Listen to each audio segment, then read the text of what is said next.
어느 새해가 되면은 제 신앙 상태를 점검하는 그런 습관을 가지고 있습니다.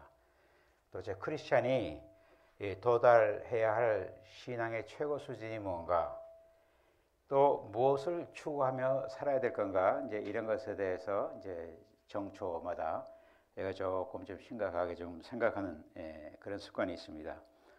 근데 몇 년 동안 이런 습관을 통해서 깨달은 것은 바로 이겁니다. 최고의 신앙의 수준은 이 오늘 본문 읽으신 대로 하나님을 마음을 다하고 뜻을 다하고 힘을 다해서 사랑하는 것이 그것이 우리 신앙의 최고의 수준이다. 우리 성경책을 보면은 우리가 어떤 존재가 되어야 되는지, 또 우리가 무엇을 해야 되는지를 딱 이렇게 두 가지를 이제 발견할 수 있는데, 우리가 어떤 사람이 되어야 되는가 하는 것은 오늘 본문에서 보는 것처럼 우리는 하나님을 전심으로 사랑하는 사람들이 되어야 된다. 그게 하나님이 원하시는 거고, 그 다음 doing, 그러면 그런 사람들이 해야 할 일은 뭐냐? 그는 이 세상에 가서 모든 족속을 제자로 삼고 그 세례를 주고 제자로 삼으라는 그 내용입니다. 그래서 우리가 어떤 존재가 되어야 하는지, 또 우리는 또 무슨 일을 해야 하는지를 그 두 가지로 요약할 수가 있겠습니다. 예수님도 이 하나님 사랑을 가장 큰 계명이라고 그렇게 말씀하셨어요. 그러니까 분명히 이거는 우리가 추구해야 될 가장 높은 신앙의 수준이다라고 얘기할 수 있습니다. 근데 제가 초신자일 때는 이 말씀이 이해가 되지가 않았어요. 어떻게 보이지도 않고 들리지도 않고 만져지지도 않는 하나님을 저렇게 전심을 다해서 사랑할 수가 있을까? 이제 그것이 이제 제 의문 사항이 있었습니다. 안 보이는 하나님을 어떻게 사랑하겠는가? 그 다음에는 만약에 사랑할 수 있다고 가정을 한다면은, 그럼 어떻게 하는 것이 하나님을 사랑하는 것인지, 뭐 교회 그 성수주의라는 거, 11조 열심히 하는 거, 새벽기도 열심히 나오는 거, 도대체 하나님을 사랑한다는 게 어떻게 해야 되는 거냐? 근데 이제 그 12세기에 살던 유대인의 마이모니데스라고 하는 랍비가 있었습니다. 그 양반이 그 하나님을 사랑하는 것에 대해서 이렇게 얘기한 게 있습니다. 하나님에 대한 합당한 사랑은 어떤 모습일까? 그것은 영원히 하나님 사랑에 묶일 때까지 지극히 강력한 사랑으로 하나님을 사랑하는 것이다. 우리는 사모하는 여인 아무개 외에는 아무 생각도 할 수 없는 상사병 환자같이 되어야 한다. 앉으나 서나 먹을 때나 마실 때나 온통 그녀 생각이어야 한다. 하나님을 사랑하는 사람이라면 사실 이보다도 더 치열해야 하며 우리에게 주신 마음을 다하고 뜻을 다하고 라는 계명처럼 늘 하나님 사랑에 사로잡혀 있어야 된다. 이 랍비의 말에 의하면은 하나님 사랑하는 게 가능한 거예요. 이거는 자기가 경험을 지금 얘기하는 건데, 그리고 어떻게 사랑하는가 봤더니 연인을 사랑하는 것처럼, 그 여인을 사랑하는 것처럼, 상사병에 들린 것처럼 하나님을 사랑해야 된다. 그런 것을 우리가 볼 수가 있습니다. 그 연인이라는 거 뭐 연애다 해보셔서 알겠지만, 연인이란 어떤 존재입니까? 24시간 온통 그녀 생각밖에 안 나죠. 그리고 또 기회만 있으면 데이트를 하고, 데이트를 못하면 심지어 꿈에도 이렇게 만나고 싶고, 그리고 또 만났을 적에 뭐 서로 말을 안 해도 바라만 보고 있어도 기쁘고 즐거운 게 이게 연인이란 말이죠. 그리고 그녀를 위해서는 내가 무엇이든지 할 수 있고, 그녀가 원하지 않는 것은 내가 안 하는 거. 이것이 이제 그 연인을 사랑하는 그런 사랑이죠. 여기 연인에다가 하나님을 대입하면은, 그러면은 우리가 하나님을 어떻게 사랑해야 하는지를 알 수가 있을 것입니다. 여러분들 뭐 신앙생활 오래 하셨는데 하나님을 향해서 이런 그 뜨거운 그 로맨틱한 사랑을 느껴보신 적이 있나요?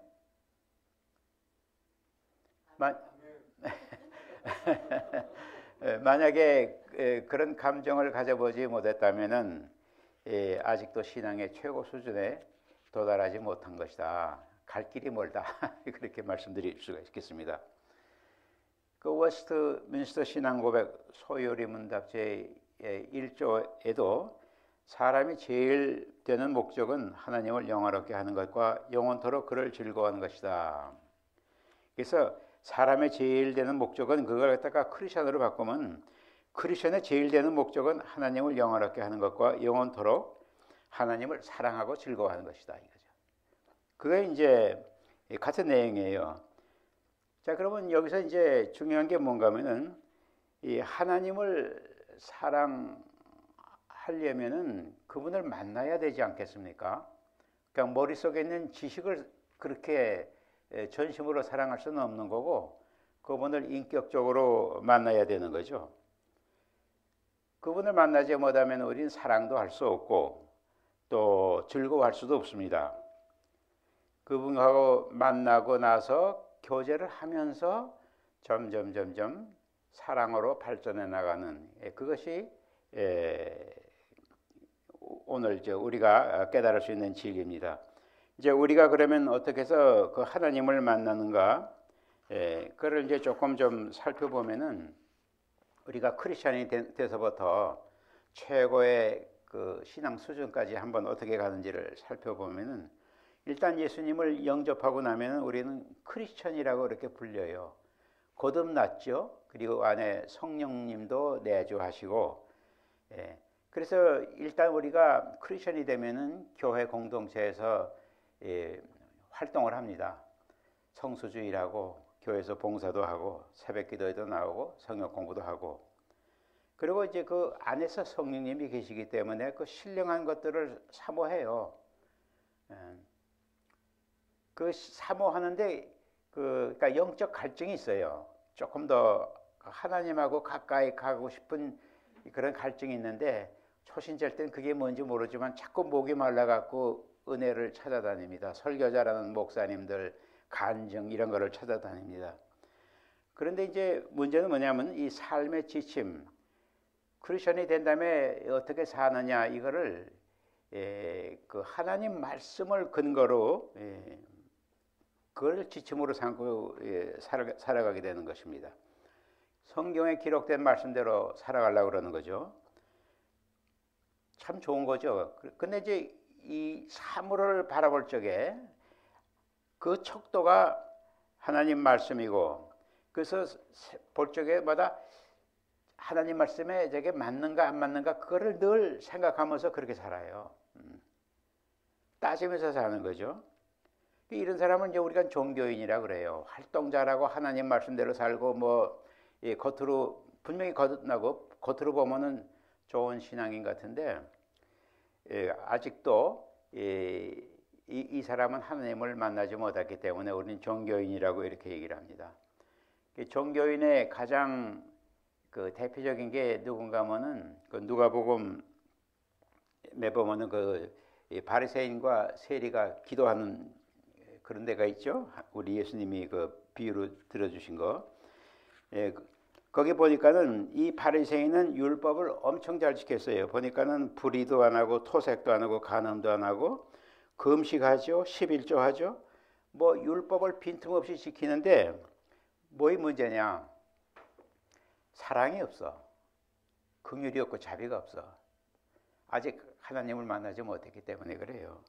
그 본문에 보면 바리새인은 서서 따로 기도하여 가로되 하나님이여 나는 다른 사람들 곧 토색 불의 간음하는 사람들과 같지 아니하고 이 세리와도 같지 아니함을 감사나이다.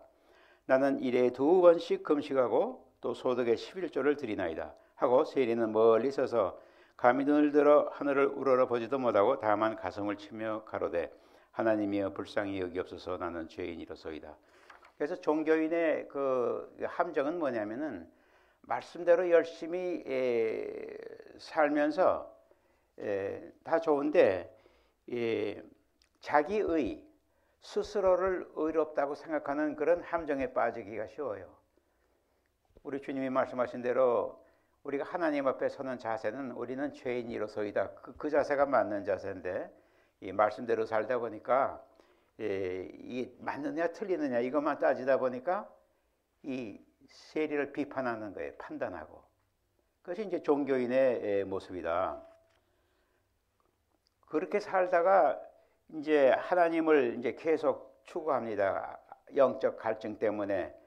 그러다가 어느 순간에 이제 하나님을 만나면 그때 신앙인이 된다. 종교인에서 신앙인으로 되는 거죠.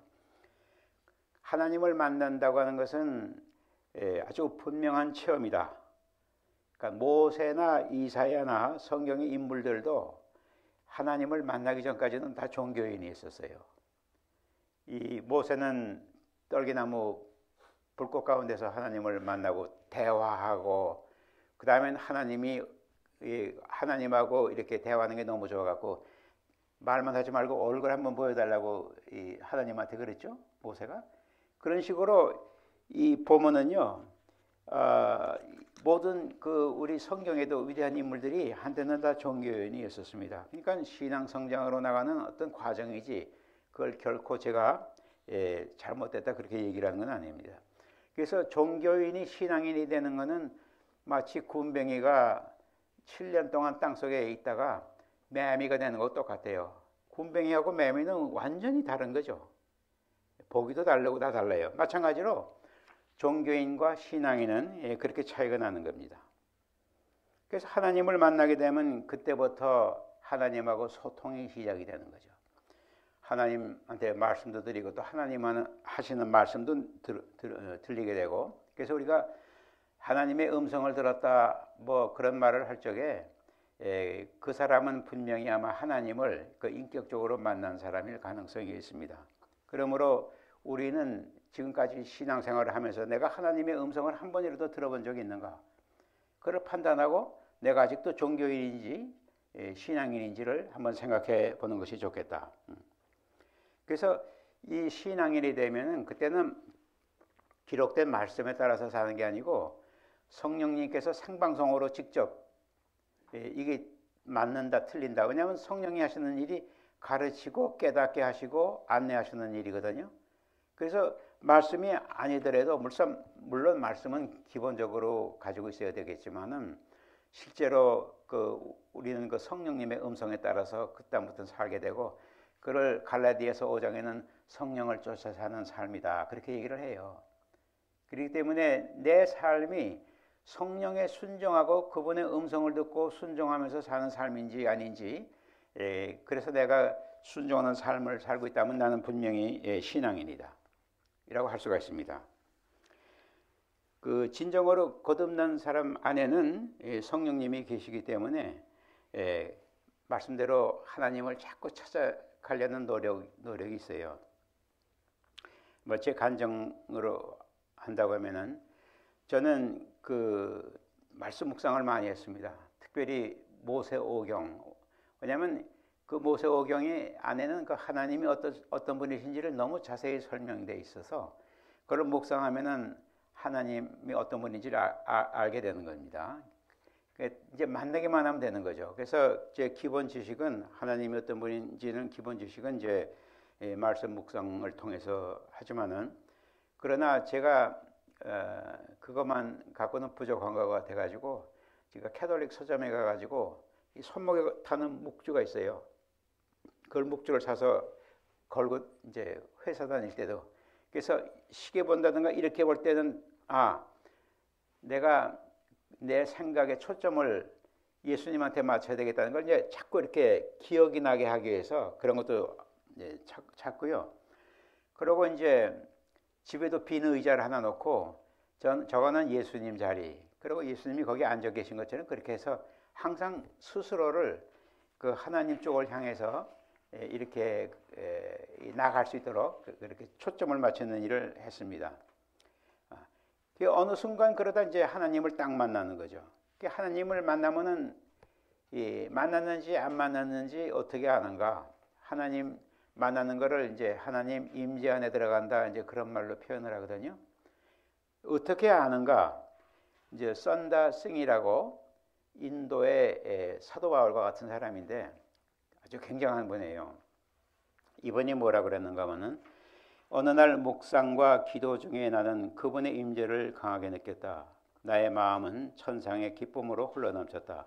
그런데 그것은 세상이 전혀 알지 못하는 그런 기쁨이다. 왜냐하면 그것을 경험한 사람들조차도 그것에 대해 정확하고 확실하게 말하지 못하기 때문이다. 그 임재 안에 들어가면은 기쁨이 너무 넘쳐 흐른다는 거죠. 근데 그 기쁨을 우리 인간의 방법으로 표현할 수가 없는 거예요. 그래서 이 썬더싱은 그걸 천상의 기쁨이다 그렇게 얘기를 하거든요. 사실 보면 기쁨이 성령의 열매 가운데 하나거든요. 그래서 임재 안에 들어가서 그 기쁨을 이제 느꼈다는 거죠. 이 썬더싱의 이 글에서 이 간증에서 두 가지를 우리가 알 수 있는데, 이 썬더싱은 어떻게 하나님의 임재 안에 들어갔는가? 묵상과 기도를 통해서 들어갔다 그래요. 그러니까 우리가 아직도 하나님을 만나지 못했으면 우리는 이 말씀 묵상과 기도를 열심히 해야 되는 거죠. 그리고 또 하나님 임재 안에 들어간 걸 어떻게 알았는가? 천상의 기쁨을 경험함으로써. 저도 하나님 임재를 경험했을 적에 심장이 얼마나 뛰는지, 심장마비 걸리는지 알고 성경만 읽으면은 그렇게 심장이 뛰어가지고 밖에 나가서 담배 한 대 피고 들어서 또 성경 읽던 기억이 있습니다. 제가 거듭났을 때는 아직도 제가 담배를 피고 있었거든요. 거듭나고 나서도 1년이 담배가 안 끊어져가지고 얼마나 고생을 했는지. 그런데 너무 이게 퉁퉁하는 것이 내 귀에도 들릴 정도로 그런 기쁨, 그게 아마도 썬더싱이 경험한 천상의 기쁨이 아니었겠는가 그런 생각합니다. 그래서 우리가 신앙인이 됐다는 증거는 이런 말씀 묵상이나 기도를 통해서 하나님 임재를 경험하고 그 안에서 기쁨을 누리는 것이다. 제 경우는 기쁨뿐만 아니라 이 세상이 주지 못하는 평강도 경험을 해요. 그러니까 내 지금 사정이 뭐 경제적으로도 나쁘고 건강도 안 좋은데 하나님 임재 안에라면 그게 하나도 없어지고 기쁨과 평강으로 넘치는 거죠. 그러고서 내가 어떤 그 경제적 문제가 있을 적에도 기도를 하면은 너는 내 임재 안에 있어라. 그러면 내가 다 해결해 줄게. 그런 하나님의 그 음성을 느껴요. 그래서 이제 우리 구약 성경에 보면은 하나님은 나의 산성이시여 요새시니 뭐 이런 표현이 많은데, 그게 뭐냐면 우리가 하나님 임재 안에서 경험하는 게 뭐냐? 그런 하나님의 그 보호하심과 살펴주시는 것, 이런 것을 느낀다는 거죠. 그래서 이렇게 하나님 임재 안에서 한 번만 끝나면 되겠습니까? 하나님 자꾸 만나가지고 그렇게 되면 어떻게 되는가 하면은 처음에는 친구 수준으로 점점 알아가면서, 그렇잖아요. 사람도 처음 만나면 그 사람하고 별로 가깝지 않죠. 어떤 사람인지도 모르지만은 그러나 두 인격체가 계속해서 만나면은 그럼 그 서로 상대방을 잘 알게 되는데, 하나님과 이렇게 교제를 많이 함을 통해서 우리가 하나님이 어떤 분인지를 알게 되는 거란 말이죠. 근데 아는 것을 지나서 이제 자꾸 만나고 싶고, 친구들이라는 게 그렇잖아요. 친구 만나고 뭐 밥도 같이 먹고 당구도 같이 치러 가고 그 친구 아닙니까? 하나님하고 그냥 그런 관계 되는 거죠. 또 친구는 내가 뭐 좀 도움이 필요할 때는 스스럼 없이 좀 도와달라 그래도 들어줄 만한 그 사이. 그러니까 하나님과 우리 사이가 가까워지면 친구 수준까지 가는데, 그걸 더 깊이 들어가면 그때 이제 연인의 수준에 들어간다는 거죠. 오늘 마이모니데스가 말한 그런 그 연인과 같은 사랑을 우리가 하게 되는 거예요. 그래서 이렇게 해서 하나님을 이제 신앙인이 되고 하나님과 사귐을 계속하는 그 사람들의 삶이 어떤 삶인가? 그거는 이제 그것에 대해서 좀 생각해 보면은, 일단 내가 하나님을 전심으로 사랑할 뿐만 아니라 하나님이 나를 사랑하신다는 그 사랑도 경험을 할 수 있고요. 그리고 또 내 삶 가운데서 나를 이렇게 인도하시는 그 하나님의 손길을 느낄 수가 있어요. 뿐만 아니라 지가 잘못할 땐 하나님이 따끔하게 징계하는 것도 느낄 수가 있어요. 이렇게 하나님하고 동행하는 삶을 사는 게, 이것이 신앙인의 삶이고 신앙인의 삶이라는 거죠. 신앙인은 어떤 삶을 사는가? 첫째로 자족하는 삶이다. 이 하박국 선지자는 이렇게 얘기를 합니다. 비록 무화과 나무가 무성치 못하며 포도나무에 열매가 없으며 감람나무에 소철이 없으며 밭에 식물이 없으며 우리의 양이 없으며 외양간에 소가 없을지라도 나는 여호와를 인하여 즐거워하며 나의 구원의 하나님을 인하여 기뻐하리로다. 이 사람은 하나님을 잘 알 뿐더러 그 하나님과 아마 사랑의 관계에 빠져 있는, 그러니까 이 경제적으로는 절망 상태지만은 그게 문제가 안 되는 거예요. 하나님 때문에 즐거워하고 기뻐할 수 있다는 거죠. 우리가 신앙인이 되면 그런 삶을 살 수가 있다는 거죠. 그래서 기쁨과 즐거움이 넘치면은 누가 상처를 줘도 그게 별로 대수롭지가 않아. 그걸 그냥 얼마든지 소화할 수 있어요. 오늘 오후에 우리 부부 세미나도 하겠지만은 우리 부부가 모두가 신앙인이라고 하면은 그렇잖아요. 부부간에도 상처 주는 말을 많이 주고받는데 그게 별로 대수롭지 않게 느껴진다 이거죠. 그래서 우리는 계속해서 신앙생활을 깊은 신앙생활을 하도록 그렇게 해야 되겠다는 거죠.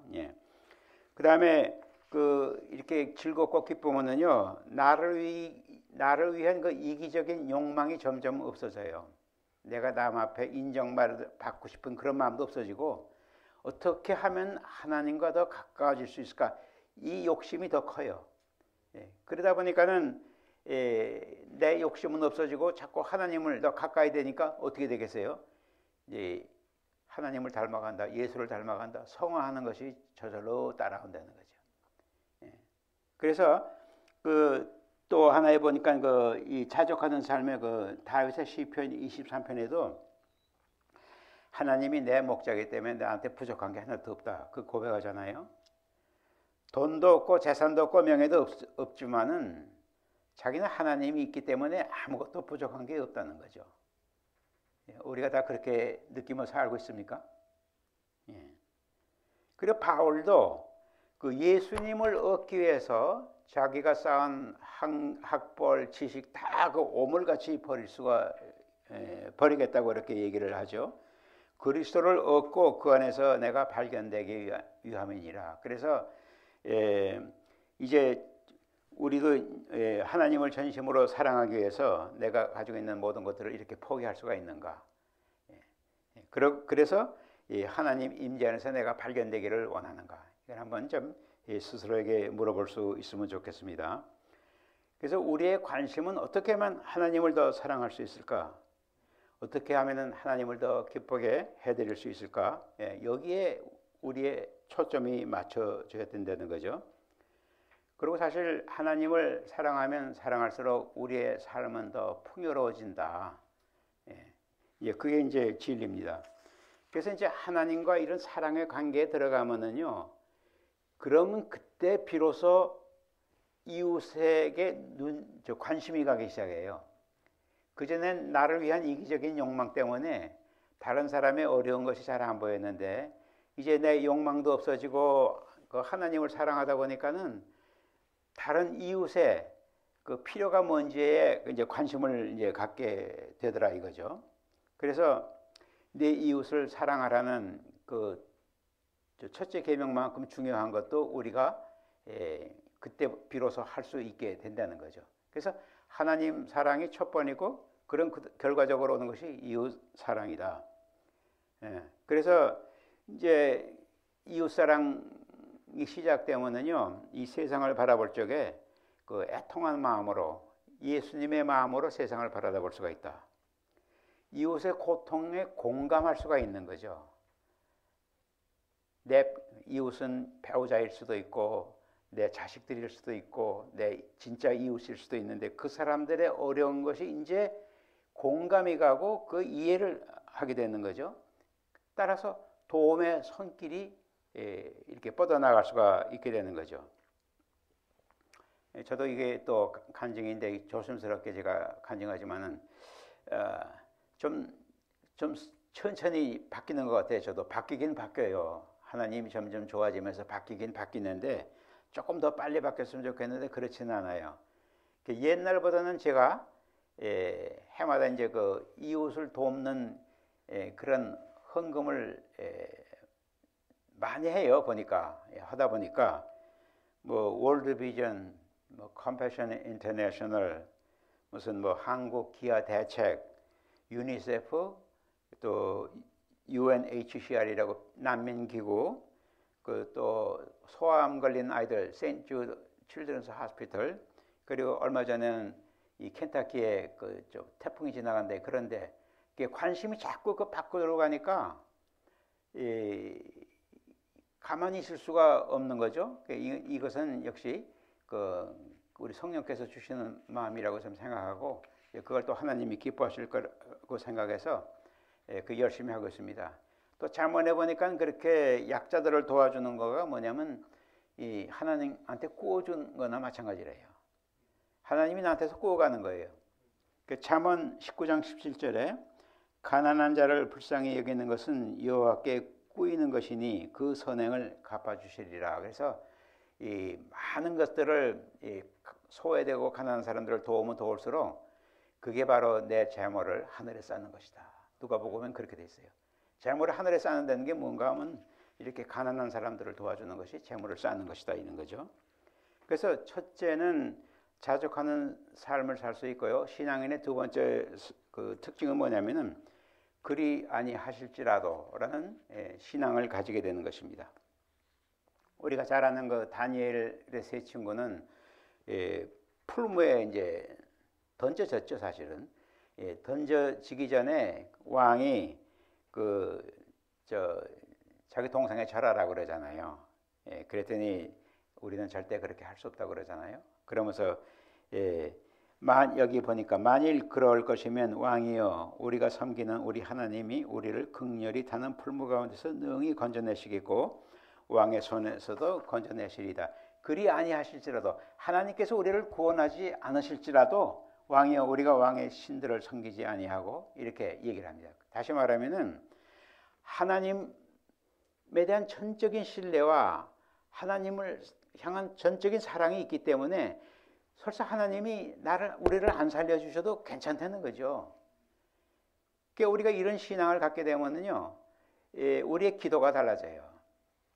우리가 이제 인생을 살다 보면은 여러 가지 어려운 일들이 많이 이제 닥치는데,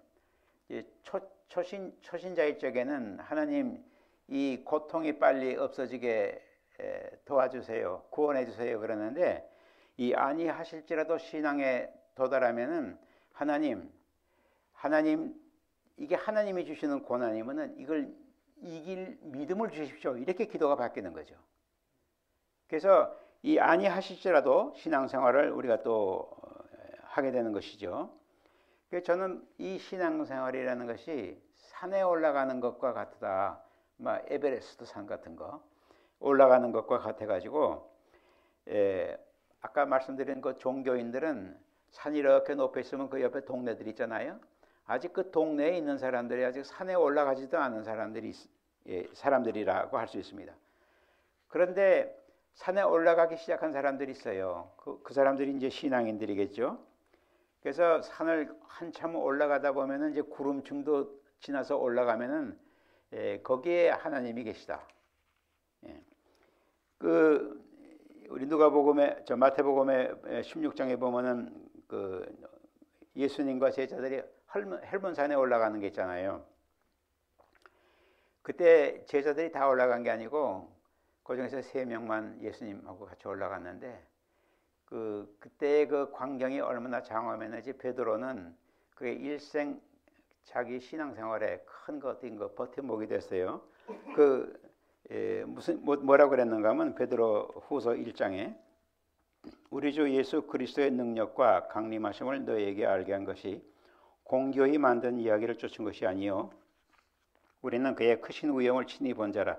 극히 큰 영광 중에서 이러한 소리가 그에게 나기를 이는 내 사랑하는 아들이요 내 기뻐하는 자라 하실 때에 저가 하나님 아래 아버지께 존귀와 영광을 받으셨느니라.